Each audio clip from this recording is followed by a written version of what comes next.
சிந்தனையை நாம் சிந்திக்க முற்படலாம். அன்பர்களே, நாம் இந்த திருமந்திரமாகிய ஞான நூலில் சென்ற வகுப்பில் யாக்கை நிலையாமை என்கின்ற பகுதியில் 150வது பாடல் வரை நிறைவு செய்திருக்கிறோம். இன்னைக்கு 151வது பாடல் பார்க்கணும்.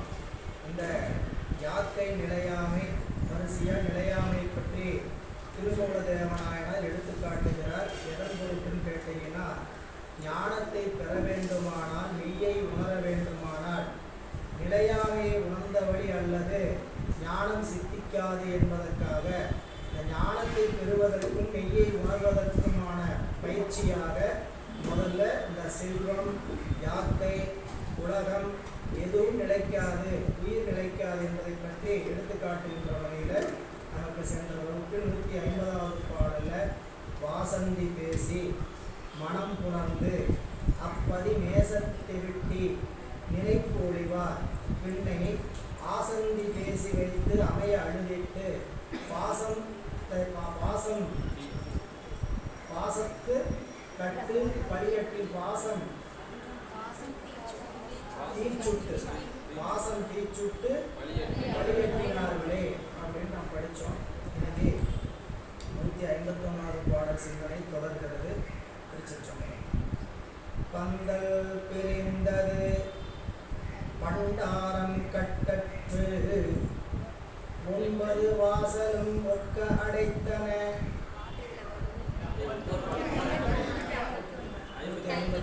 கைவிட்டு நாடி கருத்து அழிந்து அச்சு அற நீரட்டி சோறு உண்ணும் ஐவரும் போயினர் மையிட்ட கண்ணாடும் மாடிருக்கவே மெய்விட்டு போக விடை கொள்ளுமாறே. இந்த பாடல்ல நம்முடைய திருமூல நாயனார் இந்த வாழ்க்கை எப்படிப்பட்டதுன்னா சுகபோக வாழ்க்கை. சுகபோகமாக இருக்குது நாம் நினைப்போம், சரிங்களா? எல்லா புலன்களுக்கும் வேண்டுங்கிறத கொடுத்து கொண்டிருக்கிறார் இறைவன். எந்த புலன்களை வேண்டாம் என்று நாம் ஒதுக்கி வச்சிருக்கிறோம். இறைவன் நமக்கு அனுபவிக்கிறதுக்கு 5 புலன் கொடுத்திருக்கிறார். 5 புலன்கள்ல எந்த புலன் இன்பமாவது வேண்டாம் என்று ஒதுக்கி வைத்திருக்கிறோமான்னு கேட்டா இல்லை. கொடுத்திருக்கிற வாழ்க்கை சுகபோக வாழ்க்கை. அந்த சுகபோக வாழ்க்கை நாம நினைச்ச மாதிரி சுகமா இல்லை. இறைவன் அனுபவிப்பதற்கு தான் கொடுத்திருக்கிறாரு. அனுபவம் நிகழும் போது நாம நினைத்த மாதிரி அனுபவம் நிகழலை. ஏன் நிகழாதுன்னு கேட்டா, இந்த உடம்பு என்பது மாயாகாரியம். உடம்பு மாயாகாரியம் என்பதனால மாயையின் வழியாக அனுபவிக்கின்ற இன்பம் எல்லாமே நிலைக்காம தான் இருக்கும். இந்த உடம்பு எப்படி வந்தது அப்படின்னு நம்ம படிச்சிருக்கிறோம். மாயையிலிருந்து இந்த உடம்பு இறைவன் கொடுத்திருக்கிறார். இப்போ மாயையின் வழியாக வந்திருக்கக்கூடிய இந்த உடம்பு நிலைக்காது. அந்த வகையில துன்புறு கால துரிசு அற, துன்புறும் காலம் தீய ஊழ்வினை வந்ததுன்னா தங்க நிலம் தருவது போல இந்த பந்தல் போவதாகிய உடம்பு. இந்த உடம்பு எப்படிப்பட்ட உடம்பு? வெயிலுக்கு ஒதுங்கிறதுக்கு ஒரு நிழல் கிடைச்ச மாதிரி இந்த உடம்பு. இந்த உடம்பு தங்குவதற்கு நிழல் கிடைத்தது போல நாம் தங்கி இருப்பதற்கான ஒரு உடம்பு. அது என்ன ஆகும் அப்படின்னு சொல்ற துன்புறு, அதாவது கைவிட்டு நாடி கருத்து அழிந்து. அது கைவிட்டு நாடி கருத்து அழிந்து அப்படின்னா சுகபோக வாழ்க்கை என்ன ஆகுன்னு கேட்டீங்கன்னா, தீய ஊழ் வேகமா வந்ததுனால தங்குவதற்கு நெல் தருவது போவதாகிய பந்தல் போடுவதாகிய உடம்பு. இந்த உடம்பு நிலை கெட்டு விட்டது. ஒவ்வொரு நாளும் இந்த உடம்பு நிலை விட்டு கொண்டே இருக்கும். அதுதான் முதல் வரி. கைவிட்டு நாடி கருத்து அழிந்து. உடம்பு மட்டுமல்ல, நினைப்பும் அழியும். நம்மளுடைய நினைப்பு என்ன ஆகிட்டே போகும் கேட்டீங்கன்னா அழிந்து கொண்டே போகும். நேற்று இரவு புறக்கும் போது இருந்த உடம்பு இன்னைக்கு காலையில் நமக்கு கிடையாது. கிழக்கே உதித்த சூரியன் மேற்கே மறையும் போது நம்மளை அழியுது அப்படிங்கிறது இயற்கையாக தெரிந்திருந்தாலும் நம்ம உடம்பு அப்படி மாறுறது நம்ம உடனுக்குடன் உணர முடியவில்லை. ஒரு 20 வருஷம் கழித்து நம்ம பழைய நாட்களை நினைவுபடுத்தி பார்த்தோம்னா நம்ம உடம்பு இருந்த அழகும் சரிங்களா, நாம் வாழ்ந்த வாழ்க்கையும் நம்ம அப்படி நினைப்போம், நான் பார்த்தியா எப்படி இருந்திருக்கிறேன் அப்படின்ட்டு. ஆனால் இன்னைக்கு இந்த உடம்பு அப்படி இருக்காது. இதே மாதிரி தான் இது நிலையில்லாமல் நாளுக்கு நாள் மாறிக்கொண்டே இருக்கும். அப்போது எதனால் இது வந்தது அப்படின்னு கேட்டிங்கன்னா, நம்மளுடைய காலம் கெட்டு போவதனால் இது மாறிக்கொண்டே இருக்கும். நமக்கு கொடுக்கப்பட்ட கால அவகாசம் ஒரு கொடுத்துதான் வச்சுக்கிறேன். நம்ம வாழ்க்கையில் கைவிட்டு நாடி கருத்து அழிந்து ஒவ்வொரு நாளும் நமக்கு என்ன ஓடிட்டு இருக்குதுங்க, டைம் மிஷின் ஓடிக்கிட்டே இருக்கு. நமக்கு கொடுக்கப்பட்ட நாட்களுடைய கால அளவு குறைந்து கொண்டே இருக்கும். நீங்கள் அந்த டைமர் பார்த்தீங்கன்னா தெரியும். சில ஸ்கூலில் மற்ற இந்த இதுலாம் பார்த்தீங்கன்னா வினாடி வேகமாக ஓடிட்டு இருக்கும், நொடி மெல்லமாக ஓடிட்டு இருக்கும், அப்புறம் மணி ஓடுறதே தெரியாது. இந்த வினாடி பார்த்தீங்கன்னா வினாடிக்கு அப்புறம் ஒரு வினாடி இருக்கும், ரொம்ப வேகமாக ஓடும், அதுக்கடுத்து வினாடி ஓடும், வினாடிக்கு அடுத்தது நொடி ஓடும் இல்லை. இது ஓடுறது நமக்கு தெரியாது. அப்போ காலம் ஓடிக்கொண்டு இருக்கிறது. காலம் ஓடிக்கொண்டு இருக்கக்கூடிய காலத்தில் நம்மளுடைய உடம்பு வேகமாக கெட்டு போகின்ற நிலையை அடை, கைவிட்டு நாடி கருத்து அழிந்து அச்சு அறைன்னா இந்த உடம்புக்கு யார் அச்சா இருக்குது, உயிர் தான் அச்சாக இருக்குது. அச்சு முடிந்ததுன்னா இந்த உடம்பு கவிழ்ந்துடும். உயிர் போச்சுன்னா உடம்பு கவிழ்ந்துடும். இந்த எப்படி ஒரு வண்டிக்கு அச்சாணி அப்படியோ அது போல இந்த உடம்புக்கு அச்சாணி உயிர். அப்போ தீய உள் நிறைய வந்ததனால தங்க நிழல் தருவது போல இந்த பங்கம் போவதாகிய உடம்பு நிலை கெட்டு விட்டது. அத கருத்து அழிந்தது. அச்சும் மறை அதனால் அதற்குள் கருவூலம் போல இருந்து உயிர் காவலற்று கொள்ளை போகும். அதாவது காவல் காத்து வைக்க முடியுமா? எக்காரணத்துக்கு இந்த உடம்பு விட்டு நீ போகக்கூடாது. நான் சுற்றி எத்தனை கேமரா வைக்கிறேன், எத்தனை செக்யூரிட்டி வைக்கிறேன் அப்படின்னு சொல்லி எதுக்கு வைக்கலாம்? உடம்புக்கு வைக்கலாம், உங்கள் வீட்டில் இருக்கக்கூடிய செல்வத்துக்கு வைக்கலாம், பொருளுக்கு வைக்கலாம், எதுக்கு வேணால் பாதுகாவல் போடலாம். இந்த உயிரை எடுத்துகிட்டு போகக்கூடாது, நான் பத்திரமா பாதுகாக்கிறேன்னு பாதுகாக்க முடியுமான்னு கேட்டிங்கன்னா பாதுகாக்க முடியாது. அது சொல்கிற நீயட்டி சோறு உண்ணும் ஐவரும் போயினர்.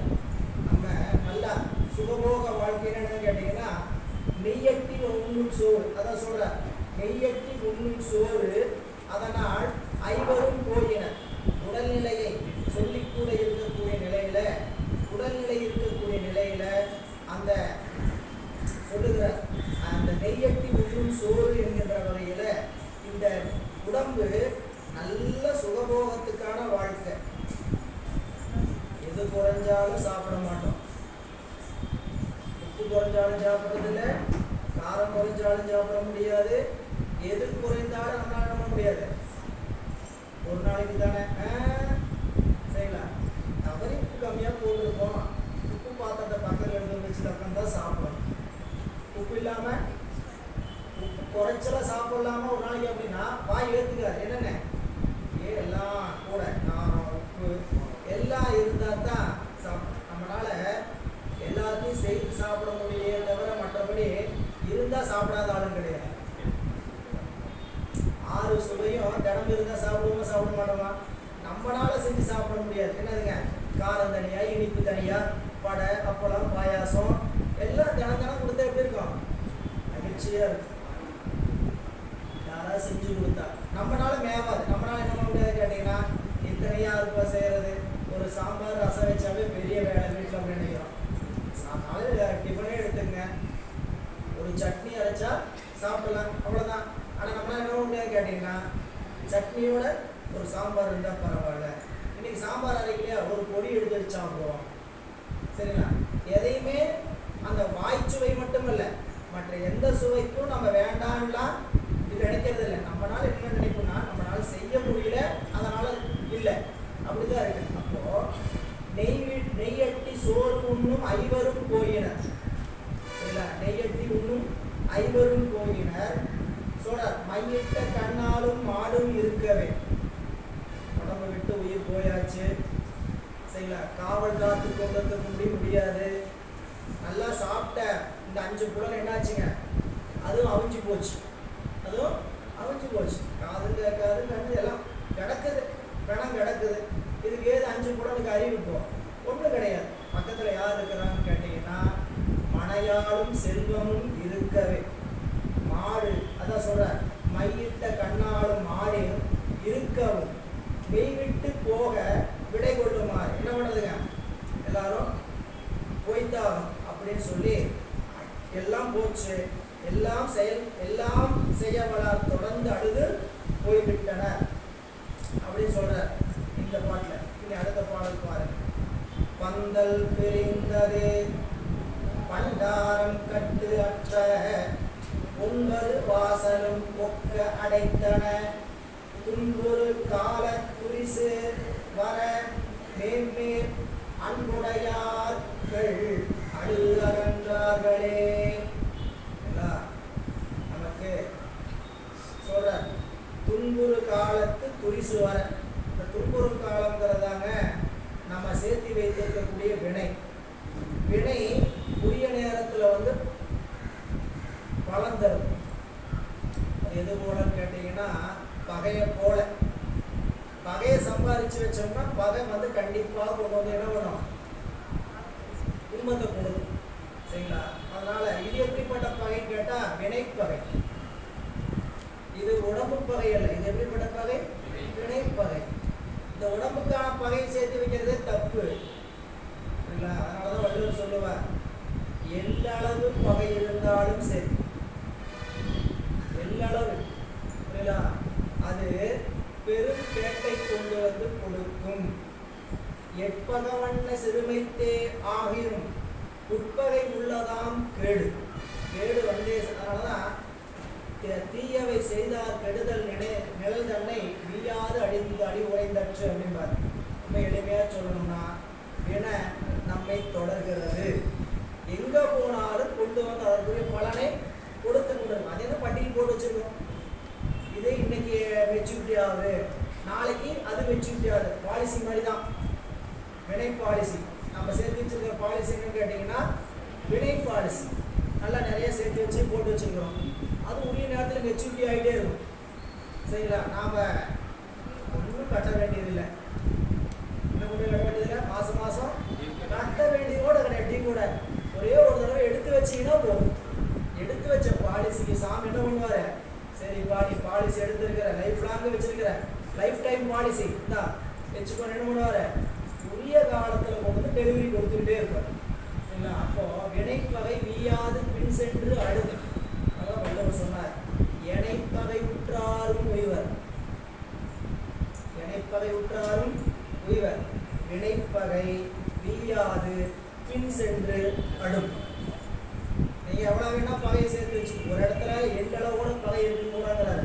ஆனா உலகத்து பகையோட உன்னை விட்டு மறந்துடலாம், வினைப்பகை உன்னை விட்டு மறக்காது. முதல் வரியில சொல்ற. 3வது வரி பாருங்க. துன்பம் ஒரு காலத்து துரிசு வர. துன்பம் ஒரு காலம்ங்கிறது என்னதுங்க, அது வினையை அனுபவிக்கிற காலம். வினை அனுபவிக்கிற காலத்துல வேண்டான்னு சொன்னா போகாது. வினை விட்டு போற காலத்துல இருன்னு சொன்னாலும் இருக்காது. அப்ப துன்புறு காலத்து துரிசு வர மெல்மேல் மேல சொல்றார், பந்தல் பிரிந்தது.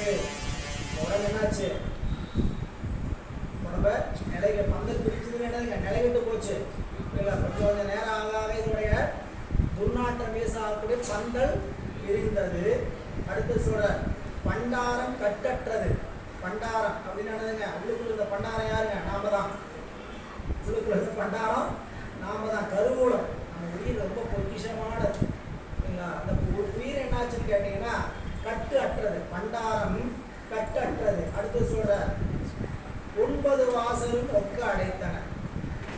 கொடுத்திருக்கிற 9 வாசல் ஒரே நேரத்தில் அடைச்சு போச்சு.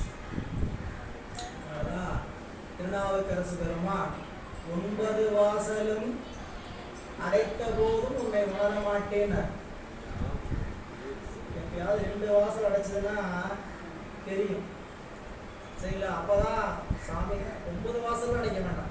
கொடுத்திருக்கிற 9 வாசல், ஒரு வாசல் அடைச்சாவே என்ன ஆகும், அப்பதான் அவர் ஒருத்தர் இருக்கிறாரு, அவரை கூப்பிடுவோம் நினைப்பே வரும். சரிங்களா? கண்ணு, மூக்கு, காது. காது அடைச்சிருச்சு, சரி பிடிச்சி காது அடைச்சிருச்சு, பேசுறது கேட்க மாட்டேங்குது.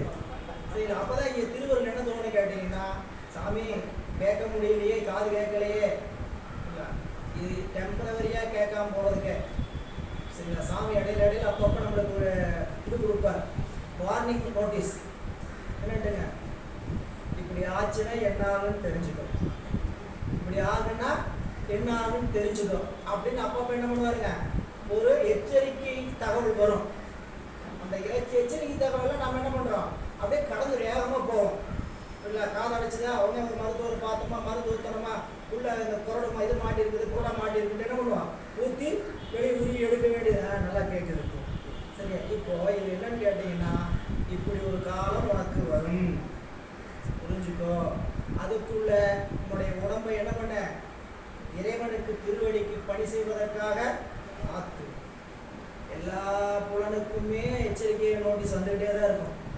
புரியுங்களா, உடம்பு நம்ம கொஞ்சம் ஆழ்ந்து சிந்திச்சு பாருங்க. நாம விரும்புறதையெல்லாம் அனுபவிக்கிறோம். அனுபவிக்கிறதுக்கு இந்த உடம்பு எந்த தடையும் செய்யலைன்னா ஏதாவது வேற ஏதாவது நினைப்பு இருக்கணும். கடவுள் இருக்கிறார் அப்படின்னு நினைப்பு வருமா? வாயு, கண்ணு, மூக்கு, செவி, உடம்பு, இந்த உடம்பு 5 நாளை அனுபவிக்கக்கூடியத எந்த தடையும் வரல. சாப்பிட்டோம், புரியுங்களா, சாப்பிட்டதுனால எந்த தொந்தரவும் பண்ணல. யாராவது நிறுத்துமா சாப்பிட்றத? 24x7, இப்பயே 14x7 இருக்கும். சரிங்களா, நேரம் வாய் வச்சுட்டு சாப்பிட்டுட்டு மென்னுட்டே சில பேருக்கு அதுவே ஒரு பொழுதுபோக்கா இருக்கும். வாய் மட்டும் நாம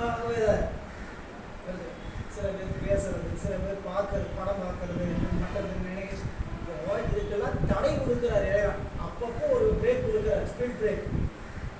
எதுக்குன்னு கேட்டா, பின்னாடி இப்படி ஒரு பிரேக் வரும்பா, கொஞ்சம் இப்படியே பிரேக் இருக்கு, பிரேக் வராத காலத்துல என்ன பண்ண, பிரேக்கை நிறுத்துறவர், பிரேக்கை உடைக்கிறவர்.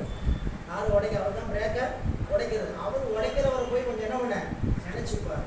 சொல்றார், உன்னுள்ளே 9 வாசல் வைத்தாய், ஒக்க அடைக்கும் போது உணரமாட்டேன், ஒக்க அடைக்கும் போது உணரமாட்டேன், புண்ணியா உன்னடிக்கே போதுகின்றேன், பூம்புகலூர் மேனிய புண்ணியனே. அவர்கள் 9 வாசல் அடைச்சா போன சுப்பிரமன் திருப்புகளோட கடைசி பதிவு பாடும்போது 9 மாசம் அடைச்சா அப்படியா. இதெல்லாம் ஒவ்வொன்றும் அப்பப்போ அடைக்கும் போதே நான் உணர்ந்திருக்கணும் உன்னை பற்றி, ஆனால் உணரலை அப்படின்னால நமக்கு சொன்ன உபதேசம். எனவே 9 வாசலும் ஒக்க அடைத்தன, அன்புடையார்கள் அழுது அகன்றார்களே. அன்புடையவர்கள் என்ன பண்ணான்னு கேட்டீங்கன்னா, அழுது விட்டு போயிட்டாங்க. அன்புடையவர்கள் தானே பக்கத்தில் இருந்துக்கலாமே அப்படின்னு கேட்டா, அவர்களும் இந்த உடம்பு இருக்கக்கூடிய காலம் வரைக்கும் தான் நம்மளுடைய அனுபவத்தை பெறுவாங்க. அதுக்கப்புறம் அவர்கள் நம்ம இடத்துல இருக்க மாட்டார்கள். நாட்டுக்கு நாயகன் நம் ஊர் தலைவர், காட்டு சிவிகை ஒன்று ஏறி கடைமுறை நாட்டார்கள் பின் செல்ல, முன்னே பறை கொட்ட நாட்டுக்கு நம்பி நடக்கின்றவாறே. அதோட அருமையான ஒரு பாட்டு. அவர் யாருன்னு கேட்டா, ரொம்ப பெரிய ஆளுங்க. அரசராயிருந்தாலும் என்ன பண்ண முடியாது, அரசராயிருந்தாலும் போய்த்தான். நீ ஒரு நாள் வந்தா போய்த்தான். நாட்டாண்டாலும் சரி, எதாண்டாலும் சரி, நாட்டுக்கு நாயன், ஒன்றும் குறையில, ஒரு நாட்டுக்கே தலைவன் தான். சரிங்களா, ஆனா அவர் நம்ம ஊர் தலைவன். அது யாரு, நம்ம ஊருக்கு தலைவன்கிறது ரொம்ப பெருமை. அவர் கூட ஒரு நாள் என்ன ஆவான்னு கேட்டீங்கன்னா, காட்டு சிவிகை ஏறி, காட்டு சிவிகை ஒன்று, ரொம்ப நாகரிகமா சொல்ற காட்டு சிவிகை. நாட்டு சிவிகைன்னா ஊருக்குள்ள தூக்கிட்டு போற பல்லாக்கு, ஊர்ல தூக்கிட்டு போற பல்லாக்கு, இது காட்டுக்கு தூக்கிட்டு போற பல்லாக்கு சிவிகை. காட்டு சிவிகை ஒன்று ஏறி பாடையில ஏற்றிட்டு போய், ஆடையில ஏற்றிட்டு போய் பறை கொட்ட கடைமுறை அப்படின்னு எப்படி முறையா செய்யணுமோ அப்படி ஒவ்வொரு சமூகத்திலேயே ஒவ்வொரு முறை இருக்கும். இந்த இந்த சமூக முறையில போய் அங்க போய் இந்த இறந்த நேரத்துல தலையிட்டோம்னா போச்சு.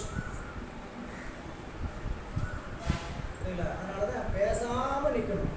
இறந்த இடத்துல அந்த உறவினை அவங்க அந்த முறை செய்யறவங்க அவங்க பார்த்துக்குவாங்க. இப்போ நான் புரிஞ்சுக்கிற மாதிரி எதுக்கு புரிஞ்சுக்கிறதுக்காக சொல்றேன்னு வச்சுக்கோங்க. இந்த அடியார்கள் அப்படிங்கிறவங்க திருவடி அடைஞ்சிட்டாங்க அப்படின்னா அவங்க வீட்டில் போய் வழிபாடு செய்கிறேன்னு போயிட்டு நம்ம அதை இதையும் பண்ண முடியாது. இந்த ஒரு காரியத்தில் மட்டும் சரிங்களா. ஐயா சொல்லும்போதே சொல்லிடுவாங்க, நாம் அங்கே போய் சிவபுராணம் பாடலாம், மற்ற எல்லாம் பதிகம் பாடலாம். அதில் போய் என்ன சடங்கு செய்கிறோம் அதை நாங்கள் இப்படி தான் செய்வோம். அப்படி அவங்க ஒத்துக்கிட்டா அவங்க இல்லத்தார் மகனோ மகளோ மனைவியோ அல்லது கணவனோ ஒத்துக்கிட்டா என்ன பண்ணலாம், அந்த மற்ற சடங்கெல்லாம் வழிபாட்டு முறைப்படி ஏன்னு கேட்டிங்கன்னா சிவபூசை பண்ணணுங்கள எப்படி ஒடுக்கம் செய்யணும்னு ஒரு வரைமுறை இருக்குது சரிங்களா. சிவபூஜை வாங்கணுங்கள அதெல்லாம் நம்மளுக்கு தெரியணும். தெரிஞ்சு நம்ம வீட்டில் சொல்லி வைக்கணும். எப்பா நான் போன காலத்தில் சரியா நீ என்ன பண்ணிடக்கூடாது, கொடுக்கு இப்படிலாம் பண்ணிடாதப்ப எதையும். அப்புறம் இந்த கால் வாங்குவாங்க, தனியாக போகக்கூடாது போனோம் அப்படின்னு. நாமளே இவ்வளவு காலமாக என்ன வழிபாட்டில் வாழ்ந்துருக்கிறோம், சிவ வழிபாட்டில் வாழ்ந்துருக்கோம். அப்புறம் ரோட்டில் போய் கோழி வெட்டி அறுத்து விட்டு கூட்டிகிட்டு போக வேண்டிய எங்க முறைங்க ஒன்றும் பேச முடியாது. நடந்த விஷயம் சரிங்களா. பெரும் பெரும் ஜாம்பவான்கள்லாம் இறந்த காலத்தில் திருவடி அடைஞ்ச காலத்தில் கூட அவங்க வீட்டில் பசங்க ஒத்துக்கல. உங்கள் வேலையை நீங்கள் பாட்டில் பாருங்கள், எங்கள் சடங்கு நாங்கள் செஞ்சுதான் அப்படின்ட்டு சைவத்தில் பெரும் ஜாம்பவான்களாக வாழ்ந்தவர்கள் கூட அவங்க காட்டுக்கு போகும்போது அறுத்து படிக்கிட்டு தான் கூட்டிகிட்டு போனாங்க. நம்ம தவம் இருந்ததுன்னா வீட்டில் சொல்லி வச்சு பசங்கள்கிட்ட சொல்லி வச்சோம்னா என்னது அப்படி போகலாம். இல்லாட்டினா திருவருள் என்ன செய்ய முடியும் இல்லை. அப்போது அந்த நாட்டுக்கு நாயகன் நம்மூர் தலைவன் காட்டு சிறிகை கொன்று ஏறி கடைமுறை, அந்த கடைமுறை என்னதுங்க பட்டினத்தார் சொல்லுவார். பட்டினத்தாருடைய உடல் கூட்டுருவன்னு ஒரு பாட்டு இருக்குது. நம்ம எப்படி தொடங்கி எப்படி போய் முடிகிறோம். ஒரு சிறு புரியாத ஒருவனமாகி இன்ப சுகம் தரும் அன்பு பொருந்தி பணியில் ஒரு பாதி பனிமலமாது ஊரு சுரோனித மீது கலந்து ஒரு ஆணினுடைய விருந்திலிருந்து புறப்பட்டு ஒரு பெண்ணினுடைய கருப்பையாகிய சுரோனிதத்தில் போய் 1 மாதமாக 2 மாதமாக வளர்ந்து 10 மாதம் வெளியே வந்து தவழ்ந்து வளர்ந்து ஒரு பருவம் வந்து இளைஞராக இருந்து ஒரு பெண்ணை பார்த்து அவங்களுக்காக சேர்த்த சொத்தையெல்லாம் அவங்களுக்கு கொடுத்து எல்லாம் வாழ்ந்து ஒரு நாள் கண் இழந்து செவி கெட்டு எல்லாம் முடிஞ்சு உயிர் போயிடுச்சுன்னு சொல்லி முறையாக எடுங்கம்மா. வீட்டில் வந்து என்ன சொல்லுவாங்க, எல்லாம் முறையாக எடுங்க அப்படின்னா யார் தூக்குறது, யார் கோடி போடுறது, யார் தண்ணி ஊற்றுறது, எல்லாம் வாய்க்கரிசி போடுறதுக்கு இவனை தான் போடணும்னு வரைமுறை இருக்கா என்ன ஒன்றும் கிடையாது. ஆனால் சரிங்களா எல்லாரும் செய்ய மாட்டாங்க, அந்த உறவுக்குள்ளே இருக்கிறவங்க தான் போய் செய்வாங்க. அப்போது இதெல்லாம் கடைமுறை. அந்த கடைமுறைனா வாழ்ந்து முடித்த பிறகு செய்ய வேண்டிய முறைமை. அந்த கடைமுறைமை செய்து நாட்டார்கள் பின் செல்ல, ஊர்காரங்கெல்லாம் பின்னாடி செல்வாங்க. எப்படி முன்னே பறை கொட்ட நாட்டுக்கு நம்பி நடக்கின்றானே. யாருன்னு கேட்டீங்கன்னா போயிட்டு இருக்கிறது யாரு, நாட்டுக்கு தலைவன் பெரிய ஆளு. ஆனாலும் என்ன பண்றது, கூட்டம் அதிகமா இருக்கும், கொஞ்சம் தடப்படலாம் இருக்கும், இவ்வளவுதான் இருக்கும். இங்க என்னன்னு கேட்டீங்கன்னா திருநாவுக்கரசு பெருமானம் நம்பியாரோ பாட்டு எனக்கு நினைவு வரல சரிங்களா. ஒரு கல்யாண கோலத்தை பார்த்து மணக்கோலம் அது பிணக்கோலம் அது. மணக்கோலம் அது ஆமா சரிங்களா. இதுல மணக்கோலத்துல உட்காந்துருக்கிறாரு, நல்லா சந்தனம் பூசி மேக்கப் போட்டு, அதே தான் இங்க நல்லா சந்தனம்லாம் பூசி உட்கார வச்சிருப்பாங்க, படுக்க வச்சிருப்பாங்க. மணக்கோலம் மாலையெல்லாம் போட்டிருப்பாருங்களா, மணக்கோலத்துல இதுக்கும் மாலையெல்லாம் போட்டிருப்பாங்க. இங்கேயும் வாசிமா, இங்கேயும் வாத்தியம்லாம் வாசிச்சுட்டு இருப்பாங்க, அங்கேயும் வாத்தியம் வாசிப்பாங்க இல்லைங்களா. இங்கேயும் கூட்டம் கூட்டமாக உட்காந்துருப்பாங்க, அங்கேயும் கூட்டம் கூட்டம். அதனால நம்பிய சுந்தரமூர்த்தி நாயனார் தான் மணக்கோலம் அது பிணக்கோலம் அது. மணக்கோலமே அது பிணக்கோலம். அதனால நாட்டுக்கு நம்பி நடக்கின்றவாறே சொல்ற முப்பதும் முப்பதும் முப்பத்து அறுவரும் செப்பமதி குடை கோயிலுள் வாழ்பவர். செப்பமதி குடை கோயில் சிதைந்த பின் ஒப்ப அனைவரும் ஒட்டெடுத்தார்களே. நம்ம உடம்பு 36 தத்துவங்களால் ஆனது. அதுதான் உங்களுக்கு குடும்பத்தில் பகிர்ந்திருக்கிறேன். 36 தத்துவம் மட்டும் இல்லைங்க, 96 மொத்தம் இருக்கு நம்மகிட்ட. நமக்கு இருக்கக்கூடிய கருவி எத்தனை? 30 நேரடியாக பயன்படக்கூடிய கருவிகள். இந்த 36ல ஒரு 60 தாத்வீக கருவி இருக்குது. அது என்னன்னு கேட்டீங்கன்னா, இந்த 36 தத்துவங்களும் எப்படி நம்ம கிட்ட உடம்புல இருக்குதுங்கிறத காட்டுறது 60 தாத்வீக கருவிகள். இந்த தாத்வீக கருவிகள் 60ம் 36 கருவிகள். இதெல்லாம் ஒரு கோட்டை மாதிரி, நம்ம உடம்புக்கு எப்படி கோட்டை மாதிரி. இந்த 36 சிதைந்து விட்டால், கோட்டை சிதைந்து விட்டால் வீட்டுக்குள் இருப்போர் ஓட்டெடுத்தார்கள். விட்டான் சவாரி ஓடுவானா, அதே அப்பா அப்படின்னு.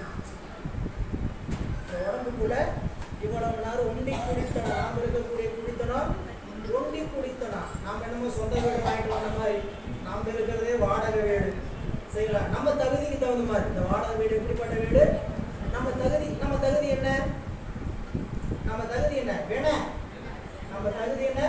வேண. உடம்பு நல்ல வீடு நல்லா இருக்குது, ரொம்ப ஜம்முன்னு இருக்குது. ஆகா, பார்க்கறதுக்கு என்ன அழகா இருக்கு, உயரமா லட்சணமா எல்லாம் பார்க்கறதுக்கு அழகா இருக்குது. புரியுங்களா? எல்லாம் நல்லா இருக்குன்னு என்ன அர்த்தம்? வேண நல்லா இருக்கு. புரியுங்களா? கோட்டை உடசலா இருக்குது. புரியுங்களா? மண்டையில முடிய காணும், எல்லாம் போகுது, ஒவ்வொன்றா போகுது. அப்ப எல்லாத்துக்கும் எல்லாமே அமைதியா என்ன? அவன் அதை என்ன காரணம்? கொண்டு வந்த. புரியுங்களா? அதனாலதான் வினையை பொறுத்த வரைக்கும் நன்னீடு முழுவதனுக்கு ஏதுவாது. முதல்ல வினைனா என்னன்னு தெரிஞ்சுக்கங்க. நன்னீடு முழுவதனுக்கு ஏது. ஏதுன்னா காரணம். நாம் அடைஞ்சிருக்கிற உருவத்துக்கு எது காரணம்? வேணாம். நானா போகங்களாய். வினைனா என்னன்னு சிவபிரகாசத்தில் போய் படிக்கணும். அந்த ஒரு பாட்டு 78வது பாட்டு படிச்சீங்கன்னா, நன்னீடு முழுவதனுக்கு ஏதுவாகி, சரிங்களா, நானா போகங்களாய் அப்படின்னா நாம் அனுபவிக்கிற பல போகங்கள், பலவிதமான போகங்களுக்கு காரணமாய் நாசோற்பத்தி பண்ணி வரும். நாம் செய்யற போது அனுபவிச்ச போது கழிஞ்சிடும், அனுபவிச்ச போது தொடங்கும். அனுபவிச்ச போது கழிஞ்சிடும், அனுபவிச்ச போதே தொடங்கும். இன்னும் புரிய மாட்டேங்குது. அனுபவிக்கும் போது பிராரத்தை விட கழிஞ்சிடும், அனுபவிக்கும் போது விருப்பு வெறுப்போடு அனுபவிக்கனால எதிர்வினை ஆகாமி வினை தோன்றிடும். புரியுதா? முதல்ல போட்டேன், தொழிலை செஞ்சேன், முதல்ல அழிஞ்சு போச்சு. சம்பாதிச்சதுனால வந்த லாபம் 1000 ரூபா போட்டேன். புரியல? 1000 ரூபா என்னவா போயிடுச்சு? பொருளா மாறிடுச்சு. அந்த பொருள் வித்து 2000 வந்துச்சு. 1000 ரூபாயோட 1000 கூட தான் வந்துட்டு இருக்கு. ஒவ்வொரு பிறப்பிலும் இப்படிதான் வினையை சம்பாதிக்கணும்னு சொல்ற. எனவே இந்த 30 60 இந்த 96 உங்களுக்கு அப்படியே கொடுத்துருக்குறேன். நீங்க அதெல்லாம் விளக்கமா வீட்டில் போய் படிச்சு பாருங்க. நம்ம உடம்பு இந்த 96 கருவிகளால் செப்பமதில் உடை கோயிலுள் வாழ்பவர். இந்த கோயில் எப்படிப்பட்ட கோயில் கேட்டீங்கன்னா, செப்பமாக செய்யப்பட்ட கோயில். இந்த கோயிலுள் வாழ்பவர், செப்பமதில் உடை கோயிலுள் வாழ்பவர். செப்பமதி உடை கோயில் சிதைந்த பின், கோயில் சிதைஞ்சிருச்சு என்னதுங்க அப்படின்னா அறிவுதான் உடம்புக்கு. யாக்கை நிலையம் அதிகாரம் என்ன படிச்சுட்டு இருக்கிறோம்? எல்லாம் பெரிய படிச்சுட்டு இருக்கிறோம். யாக்கை நிலைக்காது. அப்ப இந்த உடம்பு அழிந்து விட்டால் 36 தத்துவம் கெட்டு போறது. புரியுங்களா? நமக்கு நிலம், நீர், நெருப்பு, காற்று, ஆகாயம், 5 பூதம், 5 ஞானேந்திரியங்கள், 5 கண்ணேந்திரியங்கள், 5 தன்மாத்திரைகள், 4 அந்தக்கரணம், இது 24. ஏற்கனவே உங்களுக்கு சொல்லியிருக்கிறேன். ரொம்ப எளிமையான வச்சுக்கிறதுக்கு என்ன பண்ணணும்? மொத்த தத்துவ கருவியில் எத்தனை? சுருக்கமா கேட்டா 36. புரியல? 36 கிளையை பிரிச்சோம்னா 3 கிளை, 5 7 24. நினைவு வச்சுக்கிறதுக்கு இப்படிதான் வச்சுக்கணும். 36 கிளையா பிரிஞ்சதுன்னா 5 7 24. 5 சிவதத்துவம், 7 வித்யா தத்துவம், 24 ஆன்ம தத்துவம். 5 விரிச்சிங்கன்னா நாதம், விந்து, சாதாக்கியம் சுத்த வித்தை, மகேஸ்வரம் சுத்த வித்தை. ஏழை விரிச்சிங்கன்னா மாயை, காலம், நியதி, கலை, வித்தை, அராகம், குருடன். ஆன்ம தத்துவம் 24 விரிச்சிங்கன்னா அந்த கரணம் புத்தி, சித்தம், அகங்காரம், புத்தி, மனம், ஞானேந்திரியம் 5, கண்மேந்திரியம் 5, தன்மாத்திரைகள் 5, பூதங்கள் 5. இதெல்லாம் நம்ம உடம்புக்குள்ள எங்க இருக்குதுன்னு தெரிஞ்சுக்கிறதுக்கு பேர் தான் தத்துவ தரிசனம். இப்போ நீங்க என்ன தெரிஞ்சிருக்கீங்க? தத்துவ ரூபம் தெரிஞ்சிருக்கிறீங்க. தத்துவ ரூபம்னா முதல் தத்துவ ரூபத்தை எழுதி தெரிஞ்சுக்கணும். 36 தத்துவம். ஏன்னா திருமந்திரம் படிக்கிறோம்னாவே சித்தாந்தத்துல ஓரளவுக்கு அறிவு இருக்கணும். முதல்ல இந்த உடம்பு என்ன? மாயை. மாயைனா எப்படி இருக்குது? மாயேயமா இருக்குது. மாயைனா கருவிகள், காரியம். மாயைனா காரணம், மாயைனா காரியம். காரணம் என்ன? மாவு. காரியம் என்ன? மாவு. காரணம். காரியம் என்னது? இட்லி, தோசை, பணியாரம், ஆப்பம், இதெல்லாம் என்னதுங்க? காரியம். மாவு காரணம், காரியம் தோசை, இட்லி, பணியாரம் போல காரியம். மாயை காரணம், உடம்பு காரியம். உடம்புல இருக்கக்கூடிய காரியம் என்னதுங்க? 5 பூதம், அது ஒரு தோசை மாதிரி. 5 தன்மாத்திரை, அது ஒரு பணியாரம் மாதிரி. 5 ஞானேந்திரியம், அது ஒரு ஆப்பம். இப்படி ஒவ்வொன்றும் ஒவ்வொரு வகையா பிரிஞ்சு நிற்குது. அவ்வளவுதான். 36 தத்துவங்களும் உடம்பாக இருக்கிறது. இந்த 36 தத்துவங்களும் ஒவ்வொரு தத்துவமும் இடையில வந்து அது என்னென்னலாம் நீங்க ஐம்பூதத்துல காற்று ஒண்ணா, காற்று ஒண்ணு. அந்த காற்று உடம்புல எப்படி இருக்குது? ஒரு காற்றா இருக்குது. உள்ள போகும்போது ஒரு காற்று, உள்ள போய் 10 காற்றா இருக்கு. உடம்புக்குள்ள போகும்போது ஒரு காற்றாக போனது உடம்புல போய் எத்தனை பரிணாமமாவது? 10. இல்ல 10 காற்றுக்கு ஏன்னு சொல்லணும்? காற்று நமக்கு உடம்புக்குள்ள ஒவ்வொரு காற்றும் ஒவ்வொரு வகையான வேலை செய்யும். உயிர் வாழ்வதற்கு உயிர் நாடியாக இருப்பது பிராணம். உடம்புல கெட்டுப்போன காற்றை வெளியேற்றுவது அபானம். உடம்பு ஒரே மாதிரி வச்சிருக்கிறதுக்கு பேர் சமானம். அடிபட்டதுதான் வீங்குது, புரியுங்களா? அது சமானம் காட்டு வியானன் ஆகுது. வியானனாகி மீண்டும் நம்ம உடம்பு சமானம் காட்டு சமானப்படுத்தும். கண்ணு இமைக்கணும், புரியுங்களா? இதுக்கு ஒரு காற்று கூர்மன், புரியுங்களா?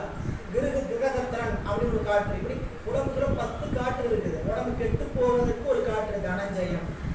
இப்படி 10 காற்று உள்ள. அது மாதிரி ஆகாயம் உடம்புக்குள்ள, ஆகாயம் ஒரு பூதம். ஆகாயங்கிற பூதம் உடம்புக்குள்ள எப்படி இருக்குன்னு கேட்டீங்கன்னா, நமக்கு ஆகாயம் நாடிகளாக, நமக்கு நாடிகளாக இருக்கும். 72,000 நாடிகள் நம்ம உடம்புல இருக்கு. நம்ம உடம்புல 72,000 நாடிகள். இதெல்லாம் உடம்பு என்பது சாதாரணமா இறைவன் கொடுக்கல, இல்லைங்களா? 72,000 நாடிகளுக்கு ஒரு ஜங்ஷன் பாக்ஸ் வச்சிருக்கிறாரு. 3 ஜங்ஷன் பாக்ஸ். தொப்புள்ள ஒரு ஜங்ஷன் பாக்ஸ், உச்சந்தலையில் ஒரு ஜங்ஷன் பாக்ஸ், பாதத்தில் ஒரு ஜங்ஷன் பாக்ஸ். புரியல? 72,000 நாடிகள். அப்படியே நம்ம உடம்பு முழுக்க இத்தனை காற்று தான் நம்ம சுவாசிக்கணும் ஒரு நிமிஷத்துக்கு அப்படின்னு ஒரு கணக்கு இருக்கு, வரையறை இருக்கு. ஒரு நிமிடத்துக்கு 5 முறை சுவாசிப்போம். ஒரு நிமிஷத்துக்கு 5 முறை சுவாசிப்போம். இதெல்லாம் ஒரு கணக்கு. ஒரு நாளைக்கு 960 முறை சுவாசிப்போம். ஒரு நாளைக்கு 21,600 முறை சுவாசிப்போம். இந்த 21,600 முறை சுவாசிக்கிறதா தில்லையில வந்து 21,600 ஓடுகளா இருக்கு. தில்லை கோபுரத்துல பொற்கோயில் பொன்னம்பலம் நடராஜ பெருமான் இருக்கிற இடத்துல 72,000 ஆணி அடிச்சிருக்கிறாங்க. 72,000 ஆணி எது அடிச்சிருக்கிறாங்க? 21,600 ஓடுகள் அடிச்சிருக்கிறாங்க. புரியல? இப்படி சட்டம் 36 சட்டம் இதெல்லாம் எப்படி வச்சிருக்கிறாங்க? எதுக்குன்னு கேட்டீங்கன்னா, உடம்பு எப்படி இருக்குதோ அப்படிதான் தில்லை கோயில் அமைந்திருக்கிறது. இங்க வந்தீங்கன்னா செப்ப மதிலுடைய கோயில் சிதைந்தபின் ஒப்ப அனைவரும் ஓட்டெடுத்தார்கள். எல்லாரும் ஒட்டுக்கா ஓட்டு எடுத்துருவாங்க. ஓட்டு எடுத்துக்கிறானுங்க, ஓட்டை முடிச்சிருவாங்க. சரிங்களா? அப்படின்ட்டு காட்டுறாரு. அடுத்த பாடல் இதெல்லாம் நீங்க படிச்சுங்க. 36 தத்துவங்கள், 60 தாத்வீக. அதில் வந்துங்க இந்த ஒரு தத்துவங்கள் தோன்றும் முறைன்னு சொல்லிட்டு உங்களுக்கு ஒரு இது வச்சிருப்பேன், அதாவது அட்டவணை. இங்கிருந்து மாயையிலிருந்து எப்படி நமக்கு தத்துவங்கள் தோன்றி இருக்கிறது. இல்லை கண்டிப்பாக நேரம் கிடைக்கும், சும்மா பாருங்க. மனப்பாடமாக பண்ண முடியாது. ஒவ்வொரு முறையும் பார்த்துக்கிட்டு வர வர மாயையிலிருந்து சுத்த மாயை, அசுத்த மாயை, அந்த அசுத்த மாயிலிருந்து நமக்கு என்ன காரியம் வருது, உலகம் அப்படிதான் தெரிஞ்சுக்கலாம். 155வது பாடல். மறுவோர் குழலியும் மாவும் மனையும் இருவூர் ஒளிய இதன மதுநேரி ஒருவூர் புறம் சுடுகாடு அது நோக்கி மதுவூர் பாங்கியே வைத்து அகன்றார்களே.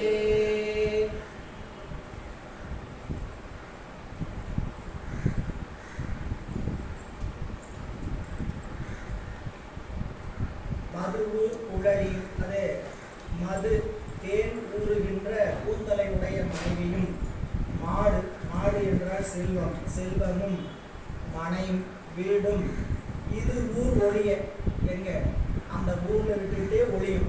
யார் இந்த உடம்பு எடுத்துட்டு போகும்போது அதை அங்கே விட்டுட்டே ஒளிய. யார் ஒருவரையும் ஊரா இருக்க பண்ண மாட்டாங்கன்னு கேட்டீங்கன்னா அவங்க மனைவி, செல்வம், மாளிகை அவங்க ஊரிலே நின்று விட ஒரு நடைப்பறன் மேல் ஏற்றி, இது ஊர் ஒளிய நடைப்பறன். இதை நம்ம எதுங்க பாடை, அது நடைப்பறன். பறன் என்றால் மேலே நடந்து போற பறன், அது பாடை. அந்த பாடையை ஏற்றிக்கொண்டு ஒரு ஊர் புறம் சுடுகாடு அது நோக்கி என்று கூட்டிட்டு போவாங்க. எல்லாருக்கும் சமத்துவம் பேச ஒரே இடம். அங்க போய் பாரு அந்த ஜாதி அந்த இடத்துல போத சரிங்களா, நான் இவ்வளோ செல்வந்த உடையவன், என்னை தனியாக கொண்டு போய் என்ன வீட்டில் வச்சுக்கலாம் சரிங்களா. வீட்டில் ஒரு இடம் வாங்கி வச்சு தோட்டத்தில் வைக்கிறாங்களே, தோட்டத்தில் போச்சு நினைவு சமாதி வைக்கிறாங்களே, அது அப்படி செல்வம் கீழ் பெருசாக இருந்து நம்ம என்ன பண்ணலாம், அப்படி பண்ணலாம். எப்பயுமே எரிப்பது தான் வழக்கு சரிங்களா. புதைப்பது ஞானிகளை மட்டும்தான் புதைக்கணும், அருளாளர்களை மட்டும்தான் புதைக்க வேண்டும். அவங்க மட்டும்தான் விதைக்கப்படுகிறார்கள் அப்படிங்கிறதுக்காக அவங்களை மட்டும்தான் புதைக்கணும். மற்ற எல்லாருக்கும் எரிவூட்டுதல் தான் நிகழ்வு இல்லைங்களா. இன்னைக்கு அப்படி எரிவூட்டுறதே முதல் நாளத்தில் எரிவூட்டுறது கம்மியாக இருக்கும். காடு உள்ள என்ன பண்ணிட்டு வந்துடுவாங்க, புதைச்சிட்டு வந்துடுவாங்க. ஆனால் இன்னைக்கு எரிவூட்டுகின்ற அப்படி எரிவூட்டுகின்ற நிலையில் பொது இடம் என்று சொல்லக்கூடிய. அதனால தான் இறைவன் எங்கே ஆட்கொள்ள வராரோ இல்லையோ சுடுகாட்ட தயாராக இருப்பார். எங்கே போனாலும் தப்பிச்சிடலாம் புரியுங்களா. இந்த இடத்த தப்பிக்கவே முடியாது. இல்லை கோயிலுக்கு வரலாம்னு உட்காந்துருந்தாலும் கோயிலுக்கு வராமல் ஏமாற்றி டிவி கொடுத்துட்டு போகிறாங்க சரிங்களா. சரி திருவீதிக்குள்ள போய் காட்சி கொடுக்கலான்னு பார்த்தா வீட்டுக்குள்ளே வர மாட்டேங்கிறான், வீட்டை விட்டு வெளியே வர மாட்டேங்கிறான், ஊரை விட்டு போயிடறான்.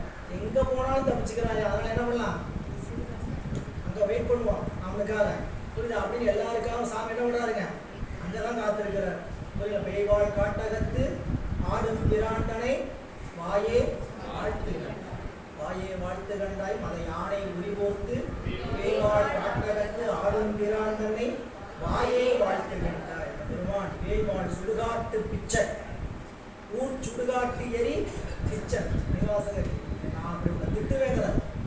அவனை என்ன திட்டுவேன், சிரிப்பிப்பன் சீரும் பிழைப்பையும் சீரும் தொழுப்பையும் ஈசக்கென்று விரிப்பிப்பன் விடின், என்னை விட்டுட்டீனா, என்னை ஆட்கொள்ளாமல் விட்டுட்டீனா, வெண்கரியின் உரிப்பிச்சன் தோளுடை பிச்சன் ஊர் சுடுகாட்டு எரிப்பிச்சன் என்று உன்னை நான் ஏசுவன்.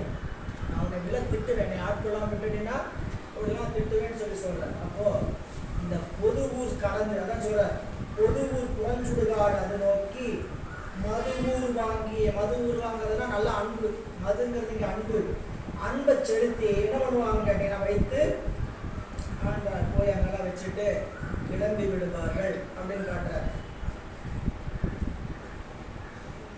வைச்சு அகழ் உற்றது கண்டு மனிதர்கள் அச்சு அகலாதிய நாடும் அரும்பொருள் சதுவாய் பின்தொடரும் மற்ற அவர் எச்சு அவர் அகலா நின்று இழைக்கின்றவாறே. நமக்கு அறிவு கொஞ்சம் எங்க பிறகுன்னு தெரிஞ்சுக்கலாம். யோசனை அறிவு ரெண்டு இடத்துல பிறக்கும். அறிவு இல்லையான்னு கேட்காதீங்க புரியல. எப்போ ஞானோதயம் வரும், புத்தருக்கு போதி மரத்துக்கு ஞானோதயம் வந்த மாதிரி நம்மளுக்கு ஞானோதயம் வர இடம் ஒன்று, ரெண்டு இடம் உண்டு. ஒன்று படுக்கையில் படுத்திருக்கும் போது, உடம்பு சரியில்லை படுக்கையில் படுத்திருக்கும் போதுனா நல்லா அப்படியே சந்தோஷமா படுத்திருக்கும் போது இல்லை, உடம்பு சரியில்லாமல் படுத்திருக்கும் போது இல்லை, காய்ச்சல் உடம்பு சரியில்லாமல் இல்லை வேற ஏதாவது சிகிச்சையினால படுத்திருந்தோம்னா அப்போதான் யோசிப்போம். எந்திரிக்க முடியல, கையை பிடிச்சி தூக்குற ஒருத்தரை எதிர்பார்க்க வேண்டியது இருக்குது. செய்ய நாம் என்ன செஞ்சோம், என்ன பாவம் செஞ்சோம், ஏன் நமக்கு இந்த தண்டனை அப்படித்தானே யோசிப்போம்.